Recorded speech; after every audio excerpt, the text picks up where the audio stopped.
Kung mayroon kang glutinous rice flour sa inyong kusina, tara at gawin nating palitaw yan.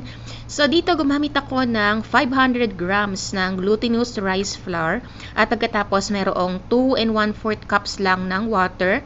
Take note po, lalagay po natin ito ng dahan-dahan. Huwag pong bigla at huwag pong nagmamadali. Konting patience po para makagawa tayo ng smooth at maayos na dough para sa ating palitaw. So gaya po ng aking ginagawa, unti-unti lang po at atin po siyang haluin ng ating kamay din po ng dahan-dahan. So ayan, ito na yung pinakalas na natira ng ating water. Nilagay ko na siya lahat. So sakto po na nagamit ko dito ay 2 and 1/4 cups ng water. So ayan, nakagawa na tayo ng dough para sa ating palitaw. Gumamit po ako ng gloves kasi po masyado siyang madikit.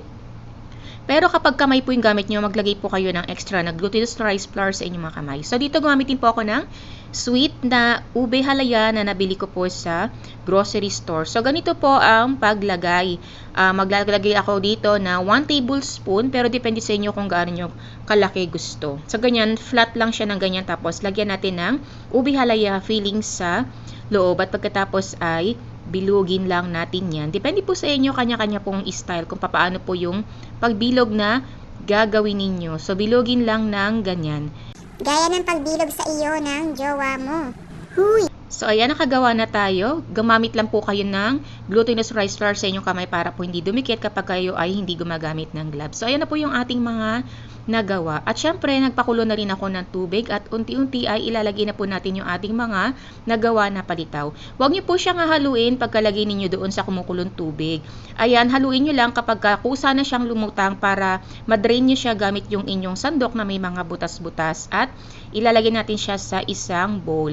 Tapos yung second batch naman po yung aking nilagay. Ang dali lang nitong gawin noon nga pag nakikita ko to sa mga cooking video, natatakam ako, pero nung nalaman ko na ang dali lang naman palang gawin, kaya ayun, gumawa din ako. Kasi naman ako talaga pag nag-crave ay talagang magluluto ako.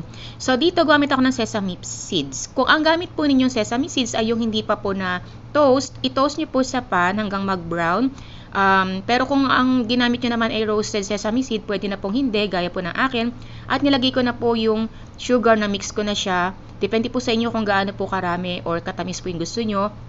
At pagkatapos ay nilagay ko na isa-isa dito yung ating mga palitaw with ube halaya. Gumamit po ako ng kaunting tubig sa aking kamay kada kuha ko po nung ating palitaw kasi po dumidikit po siya sa aking kamay. Madikit po talaga siya.